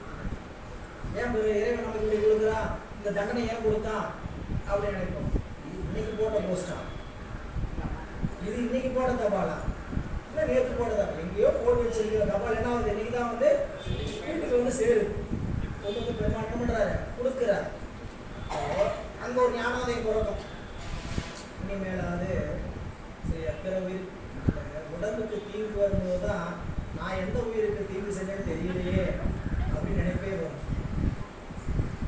தெரியலன்னு சொல்லக்கூடாது, நல்லா தெரியும். சரிங்களா? நமக்கு வேதனை வரும்போது நாம் எந்தெந்த உயிருக்கெல்லாம் வேதனை செஞ்சிருக்குன்னு கொஞ்சம் அப்படியே நினைக்கும் போது தான் இனிமேலாவது பிற உயிர்களுக்கு தீங்கு செய்யாமல். அதனால தான் பட்டினத்தடிகள் சொல்லுவார், எதையோ சாப்பிட்டேன், அந்த வினையில இன்னைக்கு வந்து தாக்குது. ஒரு நான் தின்னாத உயிர், இதுக்கு மேல என்ன சொல்ல, நான் தின்னாத உயிர்களும் இல்லை, என்னை தின்னாத உயிர்களும் இல்லை. ஊர்வன, பரப்பன, நீர் வாழ்வன, நிலத்தில் வாழ்வன, என்னை தின்னாத உயிர்களும் இல்லை, நான் தின்னாத உயிர்களும் இந்த பிறப்பில். நீங்க போன பிறப்புல எல்லாம் என்ன நடந்ததுன்னு தெரியாது. இந்த பிறப்புல எத்தனை உயிர்களுக்கு கண்ணுக்கு முன்னாடி தீங்கு செஞ்சிருக்கோம். இப்பயாவது உடம்பு சரி, அப்புறம் உடம்பு சரியில்லை, இன்னொன்று காட்டை முறையே எரிக்கிறதுக்காக வச்சாங்க, பாடையை தூக்கிட்டு போய் உள்ள வண்டியில் கூப்பிட்டு போய் நிற்பாட்டினாங்க. பக்கத்தில் பேசிக்கிட்டோம், இருந்தவர் தெரியுமா ஐயா, இப்படிப்பா நல்ல மனுஷனா வாழ்ந்தவர் தெரியுமா ஐயா, வாழும்போது ஒன்றுமே சொல்ல மாட்டோம். போய் சேர்ந்ததுக்கு அப்புறம் தான் அவருடைய புகழையெல்லாம் பாடுவாங்க. அங்கே போய் எங்கீங்க, அங்கே போய் கிரிமினேட் ஆஃபீஸில் போய் நின்று பண்ணுவான், இவர் போட நல்ல மனுஷனை இல்லை பிடிக்கலனா எப்படி அட்டோலி பண்ணிட்டு தெரிஞ்சா நீங்கள் நினச்சி பாருங்க என்ன சூழல். இப்போ என்ன, அதாவது நம்ம வாழ்கிற காலத்திலேயே என்ன செய்யணும்னு தெரியல. வினைதான். அவர் நல்ல மனிதர் சரிங்களா, கெடுதெல்லாம் நினச்சிட்டு வாழ்றவங்க கிடையாது. நல்ல ஒரு நல்ல குடும்பம், ஒரு அரசாங்க உத்தியோகம் இருக்கிறாங்க. இருக்கக்கூடியவர்கள் கூட வாழ்கிற காலத்தில் இப்படி வாழ்ந்தால் கூட நம்ம கொண்டு வந்த நிலை என்ன ஆகுது. அதனால் இந்த உடம்பு இருக்கும்போது நல்லா பெருமானுடைய திருவடியை வழிபாடு செய்யறதுக்கான வாய்ப்பு உருவாக்கிங்கன்னு சொல்கிறேன். நீங்கள் வழிபாடு சொல்கிறதுக்கு என்ன காரணம் கேட்டால், உடம்பு இருக்கின்ற காலத்திலேயே செயல்களை நன்றாக செய்து கொள்ளுங்கள் அப்படிங்கிறார். வைச்சகல் உற்றது கண்டு மனிதர்கள் அப்படிங்கிறதுங்க, இறந்தவரோட உடம்ப ஊரில் சுடுகாட்டில் கொண்டு போய் வைத்து நீங்கியதை காணும் பொழுது வைச்சு அகன்றது கண்ட மனிதர்கள், வைச்சு அகல் உற்றது கண்டு மனிதர் கண்டும் மனிதர்கள் என்ன பண்ண மாட்டாங்களாம், அச்சு அகலாது என நாடும் அரும்பொருள். அச்சு அகலாதுன்னா இந்த உடம்பு தான், உடம்புக்குள்ள எது அச்சு, உயிர் தான் அச்சு. அப்படிப்பட்ட அந்த அரிய பொருளாகிய அந்த உயிரை பிச்சதுவாய் பின்தொடரும். பிச்சதுவாய் பின்தொடரும் அப்படின்னா அந்த பிச்சதுவாய் எது தொடரும், இந்த உடம்புக்குள்ள உயிர் அச்சு, அந்த அச்சாகிய உயிரை இந்த உடம்பு தொடர் வருமான்னு கேட்டால் தொடர் வராது. எது தொடர் வரும், தொடர் வருவார். ஒரே ஒருத்தர் தான் தொடர்ந்து வந்துகிட்டே இருப்பார். நாம பெற்ற பிள்ளைகளோ, நாம கட்டிய சொந்தங்களோ, நம்மளுடைய உடன் பிறந்தவர்களோ ஒருவரும் பின்தொடர்றதில்லை.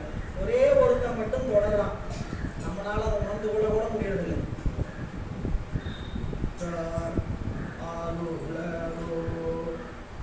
உயிர் கொண்டு போம்பொழுது குற்றாலத்துறை கூத்தன் நல்லா நமக்கு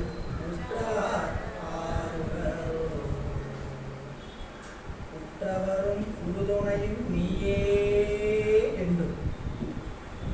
குற்றவரும் உயிருக்கு அவரை போல ஒரு துணை கிடையவே கிடையாது. இதை உணர்ந்தீங்கன்னா சரிங்களா, இந்த பக்கத்தில் இருக்கிற துணையெல்லாம் அவர் தான் நினைப்பீங்க. இந்த துணையெல்லாம் தேவையில்லை நினைக்கக்கூடாது. வாழ்கிற காலத்தில் இதையெல்லாம் நினச்சிக்கிட்டு சிவபெருமான் கும்பிட ஆரம்பித்தாங்க. அவருக்கோட வீட்டு மேலேயும் பற்று இல்லை, உலகத்தை மனைவி கணவன் மேலேயும் பற்று இல்லை. அப்படி பற்று என்பது சிவத்து மேலதான். புரியல? அங்க பார்க்கக்கூடிய என்னுடைய கணவன் மனைவி பிள்ளைகள்லாம் யாரா தான் இருக்கணும்? சிவமா தான் இருக்கணும். புரியல? நம்ம கடமையை விட்டு ஒருபோதும் ஏமாத்திட்டு போகக்கூடாது. சாமி கும்பிடுறேன்னு சொல்லிட்டு பரதேசியா போகக்கூடாது. இதை நம்ம சமயம் சொல்லித்தரல. நம்ம சமயம் இதை சொல்லித்தரல. வாழ்ற காலத்துல யாருக்கு என்னென்ன கடமை செய்யணுமோ அந்த கடமை சரிவர செய்யணும். புரியல? அவர் சிவனடியாருங்க, அதனாலதான் அப்படி செய்யறாருன்னு சொல்லணும் மற்றவங்க பார்த்து. புரியல? சிவபெருமான வழிபாடு செய்யறாங்க, அதனாலதான் அவருடைய கடமையை சரியா செய்யறாருன்னு சொல்லணும். உலகத்தார் போல இருக்கக்கூடாது.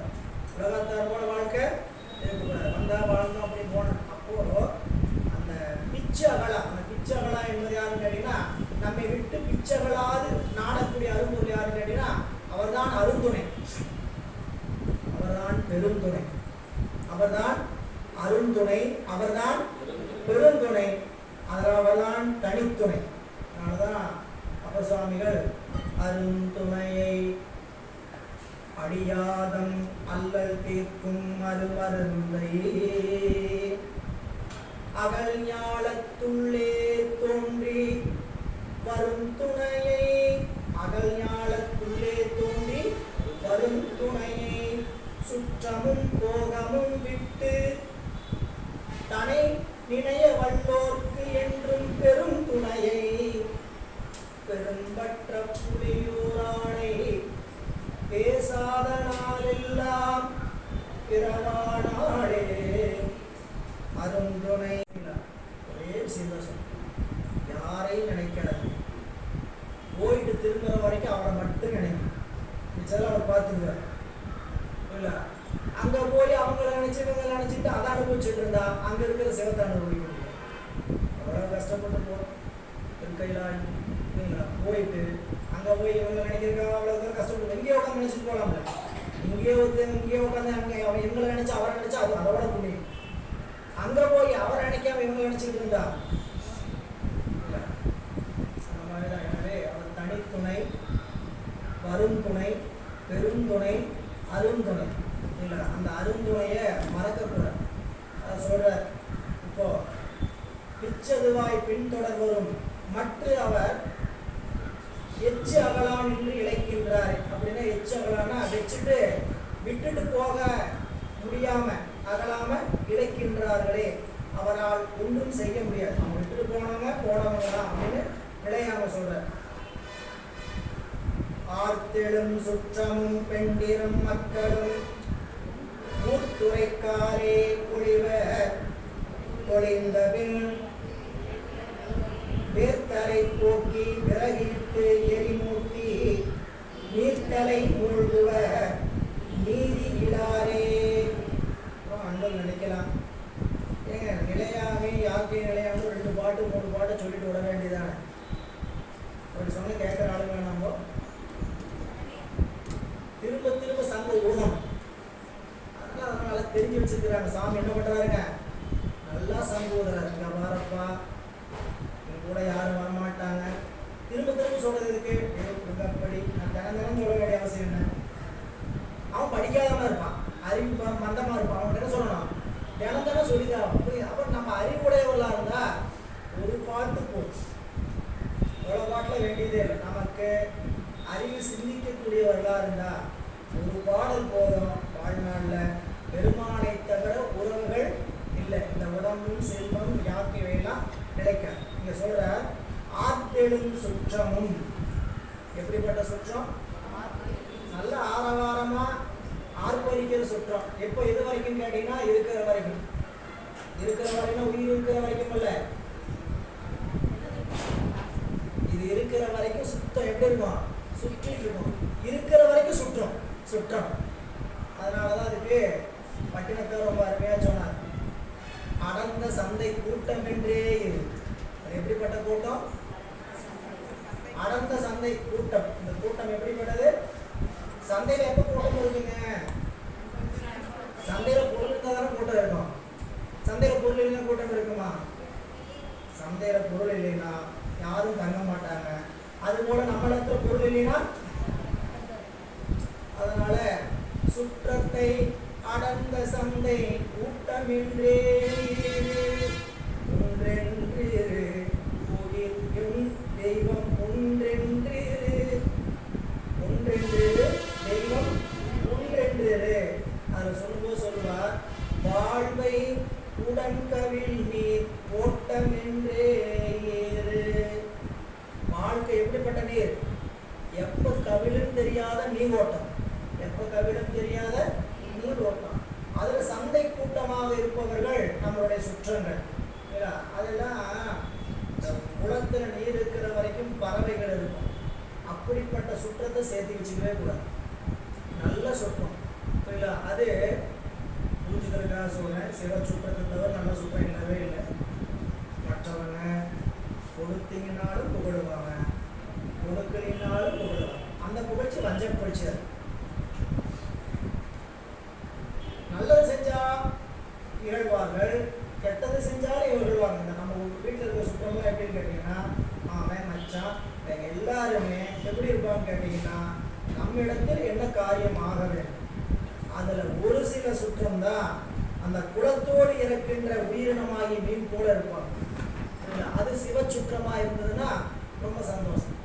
அப்போ இங்க சொல்கிற ஆத்தெழு சுற்றமும், ஆத்தெழுங்க நல்லா ஆரவாரமாக இருக்கின்ற சுற்றத்தாரும், மனைவியர், பெண்டியர் என்பது மனைவியர், மனைவியரும் மக்களும் ஊர்த்துறைக்காலே ஒளிவர். ஊர்த்துறைக்காலேனா ஊர் எல்லையை விட்டு கடந்த அப்பால் இன்னைக்கு எல்லாம் வருவாங்க. ஊர் எல்லையில கடந்த வரக்கூடிய காலம். இந்த விறகுல இருக்கக்கூடிய செதில் எல்லாம் அந்த உடம்பு குத்திடக்கூடாது, என்ன பண்ணுவாங்க, அதையெல்லாம் நீக்கி வைப்பாங்கன்னு சொல்றாரு. அதான் சொல்றாரு, ஒளிந்த பின் வேர்த்தலை போக்கி விறகு இட்டு. இந்த விறகு கூட அப்படியே எடுத்து அடுக்கிறது. அந்த விறகுல முள்ளெல்லாம் செதில என்ன பண்ணுவாங்க, அந்த உடம்புக்கு நோகக்கூடாது. அப்படி பட்டின கடிகள் அப்படி நினைச்சுக்காண்டி தான் அவருடைய தாய்க்கு வாழை இலையில வச்சு எரிச்சாங்க. என்னை மட்டிலும் தொட்டிலும் மார்மேலும் தோல்மேலும் கட்டிலும் வைத்து காதலித்த தாய்க்கோ முட்டை சிறகிலிட்டு மூட்டுவேன். எப்படிப்பட்ட சிறகு? முட்டை சிறகிலிட்டு தீ மூட்டுவேன். அதனால பெருமானே அதெல்லாம் எடுங்க அப்படின்னு சொல்லிட்டு அவரு எடுத்து வாழம்பட்டியை வச்சு வெந்தாலோ முன்னமிட்ட தீ உட்புறத்திலே, பின்னையிட்ட தீ தென்னை இலங்கையிலே, அன்னையிட்ட தீ அடிவயிற்றிலே, யானுமிட்ட தீ மூழ்கவே அப்படின்னாரு. தீ என்னாச்சு? பட்டுச்சு. வாழை மரம் பற்றியது அப்படிங்கிறதா அவருடைய வரலாறு. இல்லைங்களா? அது என்ன சொல்லல, அந்த தாயினுடைய அன்புக்கு அவர் துறவியாக இருந்தால் என்ன பண்ணாருங்க, வந்து தாயினுடைய அன்புக்கு கட்டுப்பட்டு நின்றார். அப்போ இங்க பெண்டிராக இருந்தாலும் மக்களாக இருந்தாலும் ஊர்ப்புறத்து எல்லைகளை வருவாங்க. ஒளிந்த பெண் உடன் வந்த சுற்றமெல்லாம் காட்டில் கொண்டு போய் வச்சு அந்த வேர்த்தலை என்று சொல்லக்கூடிய வேறு வேறாக இருக்கக்கூடிய விறகுகளெல்லாம் நீக்கி மேலே அடுக்கி எரி மூட்டி நீர்த்தலை மூழ்குவர் நீதியிலோரே. அதாவது நீரிலே சென்று தலை மூழ்குவார். நல்லா எரிய பார்த்து கிடமாங்க, நல்லா எரிஞ்சிருச்சா அப்படின்னு பார்த்துட்டு போய் தண்ணீரில் முதலே பார்த்தா நீரிலே மூழ்கி நினைப்பொழிந்தார்களே, நேரில் மூழ்கி அவங்களுடைய நினைப்பு கூட ஒளிந்து விடுவார்கள் என்று காட்டுகிறார். 158 வளத்திடை முற்றத்து ஓர் மாநிலம் முற்றும் குளத்தின் மண் கொண்டு புயவன் பனைந்தான் குடம் உடைந்தால் அவை ஓடு என்று வைப்பர் உடல் உடைந்தால் இறைவோடும் வையாரே. நல்லா நாட்டில் இருக்கக்கூடிய நல்ல நல்ல மண்ணெல்லாம் எடுத்துட்டு வந்து ஒரு புயவன் ஓடு செஞ்சான், குடம் செஞ்சான். இந்த குடம் உடஞ்சி போச்சு. ஒரு நாள் குடம் உடைந்துருச்சுன்னா இந்த ஓடு பயனாகுன்னு எடுத்து வைப்பானா. உடஞ்ச ஓடெல்லாம் எதுக்காக பயன்படுன்ட்டு ஒரு ஓரமாக அந்த உடஞ்ச ஓடையெல்லாம் ஒரு மலையாளம் முடிச்சுட்டு இருப்பாங்க. இதுக்கு ஏதாவது நிலம் சமன்படுத்துறதுக்கு எதுக்காவது ஓடு பயன்படும். அதுவாவது பயன்படும் இல்லையா? பார்த்து பார்த்து செஞ்சு வச்ச இந்த உடம்ப உடைந்து விட்டால் உயிர் போயிட்டா யாரும் நல்ல உடம்பு வச்சிருக்க மாட்டாங்க. இல்லை இவர் பயன்படும்னு வச்சிருக்க மாட்டாங்க. நடா இவர் இருக்கிற வரைக்கும் நல்லா வாழ்ந்து ரொம்ப பயன்பட்டாரு, இதுக்கு மேலே இவர் பயன்படுவார் அப்படின்னு இவரை வச்சிருக்க முடியுமா, இவங்களை வச்சிருக்க முடியுமான்னு கேட்டா சொல்கிறார். குளத்திடை முற்றத்து, குளம் என்பது இங்க உலகம், உலகம் எங்கும் குளத்திடை முற்றத்து ஒரு மாநிலம் முற்றும் குளத்தின் மண் கொண்டு குயவன் வணைந்தான், குளம் வணைந்தான். உலகத்துல இருக்கக்கூடிய குயவர்கள் குளத்திலிருந்து மண்ணை கொண்டு வந்து தங்கள் வீட்டுக்கு முன்னாடி, அதான் என்னதுங்க, குளத்திடை முற்றத்து, குளம் என்பது வீடு, வீட்டினுடைய முற்றத்து முன்பாக ஒரு மாநிலம் முழுதும் வளத்தின் மண், எப்படிப்பட்ட மண் கொண்டு வந்தான்னு கேட்டீங்கன்னா வளத்திடை முற்றத்து, வளத்திடை முற்றம் என்பது வீடு, வீட்டுக்கு முன்னாடி ஒரு மாநிலம் முழுதும் குளத்தின் கண் மண் கொண்டு குயவன் வளைந்தான். வீட்டை கொண்டு வீட்டு முன்னாடி போட்டு நல்லா நீங்கள் புரிஞ்சுக்கிற மாதிரி வச்சுக்கணும்னா, இந்த உடம்புல ஒவ்வொரு பகுதியும் மாயையிலிருந்து உருவாக்கப்பட்டது. இது ஐம்பது சேர்க்கையினால் ஆனது. நிலங்கிற சேர்க்கையில உடம்புல தோல், எலும்பு, இவையெல்லாம் நிலங்கிற சேர்க்கையில் இருக்கும். நீருங்கிற சேர்க்கையில ரத்தம், சுக்கிலம், சுரோனிதம், குருதி என்று சொல்லக்கூடிய ரத்தம், சிறுநீர், இவையெல்லாம் என்னதுங்க, நீரினுடைய சேர்க்கை. நெருப்பினுடைய சேர்க்கை, உடம்புல நமக்கு செரிமானம் என்று சொல்லக்கூடிய பொருட்கள் எல்லாம் எதனால் நடக்குது? உடம்பினுடைய வெப்பத்தின் காரணமாக. உடம்பு இந்த வெப்பத்தில் இருக்குங்கிறத இறைவன் என்ன பண்றாருங்க, பராமரிக்கிறார். இதுக்கு எதாவது செலவு பண்றீங்களா? பராமரிக்கிறது 98.4 டிகிரி ஃபாரன்ஹீட் இந்த உடம்பு இருக்க வேண்டிய அளவீடு, உஷ்ண அளவு. இந்த உஷ்ண வச்சு இருக்கிறார், இது கூடுறது குறையுது, அதெல்லாம் மூக்குக்குள்ள போற காற்றை வச்சு என்ன பண்ணணுமோ அதை பெருமாள் என்ன பண்றாருங்க. அதுக்கு மீறி அப்நார்மலா போறதா சாயந்தரமாக உடம்பு கெட்டு போகுது. அப்நார்மல்ங்கிறது என்ன, ஒரு நீங்க 3 நாளாக அடிக்கிற வெயிலாம் அப்நார்மல் இல்ல, அளவில் அப்படி என்ன ஆகும், உடம்புல நம்ம போட உஷ்ணத்தை அதிகம் பண்ணி உடம்புக்கு கேடு விளைவிக்கும். அப்போ இந்த உடம்பு என்பதை ஒன்றை பராமரிக்கிறதுக்கு இறைவன் அவராகவே பலவிதமான நல்ல செயல்களை உள்ள உடம்புகளை வச்சிருக்கிறார். இந்த உடம்பு அப்படிப்பட்ட உடம்பு தான். இந்த குயவன் எப்படி உலகத்தில் இருக்கக்கூடிய நல்ல நல்ல பொருள்களை எல்லாம் கொண்டு வந்து சேர்த்து இந்த பானையை செஞ்சாங்க. ஏன்னா பானை செய்யணும்னா நல்ல பானை, நல்ல மண்ணை எடுத்துட்டு வரும். சும்மா கண்ட மண்ணை அதை எடுத்துட்டு வந்து அதை சளிச்சு அதில் இருக்க கல் மண்ணை இதெல்லாம் எடுத்து பொறுக்கி போட்டதுக்கப்புறம் அதை போய் நல்லா பராத்தி விட்டு தண்ணி விட்டு நல்லா கொட காயை மிதிச்சு இத்தனை வேலை பண்ணி தான் என்ன பண்ணோம், பானை செய்யணும் இல்லை. இந்த பானையை கஷ்டப்பட்டு செஞ்சான் யார்? பிரம்மன், இறைவனுடைய ஆணைப்படி. அது உடஞ்சி போச்சு, என்னாச்சு, உயிர் போயாச்சு. எடுத்து பத்திரமா வச்சுக்கலாமா? ராமானுஜர் எடுத்து வச்ச மாதிரி பத்திரமா எடுத்து வச்சிருக்கிறாங்க அவருடைய உடம்பை. அது போல நம்ம எடுத்து பத்திரமா வச்சுக்க முடியுமா? வைக்க முடியும். சரிங்களா? நம்ம உடம்பு அந்த அளவுக்கு தவனுடைய உடம்பு இல்லை, யாருடைய உடம்பா இருந்தாலும் தான்.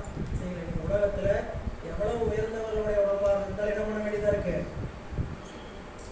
அதை கடந்து போக வேண்டியதா இருக்கு. அதனால இங்க சொல்கிறார் பாருங்க, குடம் உடைத்தால் அவ்வோடு என்று அவை ஓடு என்று எடுத்து வைப்பர் என்று வைப்பர். உடல் உடைந்தால் இறைப்போதுன்னு கன நேரம் கூட எடுத்து வைக்க மாட்டாங்க. கன நேரம் என்பது உடம்பு கெட்டு போகக்கூடிய நேரம். இந்த நேரம் மணிக்கூட என்ன பண்ண மாட்டாங்க, எடுத்து வைக்க மாட்டார்கள். இந்த உடம்புக்கு அவ்வளவுதான் மதிப்பு. அப்படி நம்மளது அன்வேல்யூபிள். நம்ம உடம்பு எப்படிப்பட்ட உடம்பு, அன்வேல். ஆனா அவரே தான் சொல்றாரு, இந்த உடம்பு வேல்யூபிளான பொருள்பா. எதை பொறுத்து? இந்த உடம்பினை முன்னம் இழுக்கு என்று இருந்தேன். உடம்பு அன்வேல்யூபிள். உடம்பினை முன்னம் இழுக்கு என்று இருந்தேன். உடம்பினுக்குள்ளே ஒரு பொருள் கண்டேன். ஒரு முக்கியமான ஒருத்தர் இருக்கிறான்னு தெரிஞ்சிச்சு. அதனால இந்த உடம்பை நான் என்ன பண்றேன், பாதுகாக்கிறேன். உடம்பினுக்குள்ளே உத்தமன் கோயில் தும்பென்றான் என்று உடம்பினை வளர்த்தேன், உயிர் வளர்த்தேன். உடம்பினை யானிருந்து தூங்குகின்றேனே பார். இந்த உடம்பை நான் என்ன பண்றேன், யானிருந்து பாதுகாக்கிறேன். நான் பல நாளும் பாதுகாக்கிறேன். பாதுகாக்கிறதுக்கு ஒரே ஒரு காரணமாக தான் இருக்கணும். இல்லை, இந்த உடம்பு முட்டி வலிக்குது, கை வலிக்குது அப்படின்னு நினைப்போந்தா வலி வரும், வராமையா இருக்கும். இல்லை ஏன்னா இரும்புலையா போட்டு வச்சு இரும்பே தேய்மையானா தொடர்ந்து ஓடுது. சைக்கிள் ஓட்டுறோம், பைக் ஓட்டுறோம், புரியல, 3000 கிலோமீட்டர் கணக்கு. 3000 கிலோமீட்டர் போய் என்ன பண்ணணும், சர்வீஸ் பண்ணணும். அங்கே போய் மெக்கானிக் என்ன பண்ணுறாருங்க, செயின் லூஸ் ஆயிடுச்சு, கொஞ்சம் டைட் பண்ணு, கிரீஸை போடு, ஆயில் விடு, வீடுக்கெல்லாம் விட்டு அதை என்ன பண்ணணும், மறுபடியும் 3000 கிலோமீட்டருக்கு அப்படியே ஓடும். மெயின்டைன் பண்ணணும். மெயின்டைன் பண்ணாமல் விட்டா சில பேர் வண்டி ஓட்டுறதை பார்த்தீங்கன்னாவே தெரியும். புரியல, இண்டிகேட்டர் ஒரு பக்கம் தொங்கும், முடியல, வண்டியில் உட்காந்துட்டு போனால் எல்லா சத்தமும் ஒரு பட அப்படி எல்லாம் ஏன் அப்படின்னு கேட்டால் அவங்க என்ன பண்ண மாட்டாங்க, வண்டியை பற்றிலாம் கவலையே பட மாட்டாங்க. புரியுங்களா? பிரேக் இங்கே அடிச்சா 100 மீட்டர் தள்ளி தான் போய் நிற்கும். அவருக்கு தெரியும் அந்த வண்டி ஓட்டுறதை பற்றி. அவர் வண்டி ஓட்டி ஓட்டி போகலாம், முன்னாடி என்ன பண்ணுவார், 100 மீட்டருக்கு முன்னாடி பிரேக் போட்டுறாரு. யாராவது அதனால எப்பயுமே இந்த யார்கிட்ட வண்டி வாங்கணும்னா முதல் பார்க்க வேண்டியது என்னது, என்ன நிலைமையில் இருக்குது அப்படின்னு பார்த்துட்டு தான் வண்டி மிதிக்கவே வேணும். சரி, இந்த வண்டியவே எவ்வளவு கேர் எடுக்க வேண்டியது இருக்குது நமக்கு பயன்படணும்னா. இந்த உடம்பையும் பாதுகாக்கணும். எதுக்குன்னு கேட்டீங்கன்னா, வலிக்கும், தேஞ்சு போகும், எல்லாமே நடக்கும். அப்படி தான் கொடுத்துருக்கிறாரு. இதை வலிக்குது நினைப்பு வரும்போதே சாமி பூசை பண்ண முடிய கஷ்டம் கொடுத்துறாதீங்க, இதுதான் உணர்ச்சி வரணும். புரியல? வாழ்க்கையை அனுபவிக்க முடியல, நம்மளால உட்கார முடியல, எந்திரிக்க முடியல, வேற எதுக்காவது ஆசைப்பட்டு அதை நினைக்கவே கூடாது. உடம்பு பூசைக்கு பயன்படாமல் போயிடணும். பூசைக்கு பயன்படாமல் போகிற காலத்தில் உடம்பு இருக்கக்கூடாது. சாமி என்ன பண்ணணும்? அதனால தான் நோயுற்று அடராமல், நொந்து மனம் வாடாமல், பாயில் கிடவாமல், ஓர் நொடிக்குள் உன் போரூர் ஐயா நின் திருவடிக்கு வைப்பாய் தெரிந்து. பாட முடியல, தொண்டை வலிக்குது, புரியல, பேச முடியல, தொண்டை வலிக்குது அப்படின்னா என்ன நினைக்கிறேன், பேச முடியல அப்படின்னா யார்ட்டையும் பேச முடியல, தொண்டை கஷ்டமா இருக்குன்னு நினைக்கூடாது. பெருமானை பந்தரும் கொண்டது பந்தி 15 வெந்து கிடந்தது மேல் அறியோமே. இந்த பாடல் கொஞ்சம் தத்துவ சார்ந்த பாடலுங்க. தத்துவனா இந்த உடம்பு எப்படி ஆக்கம், எப்படி ப்ரொடக்ஷன் பண்ணப்படுது.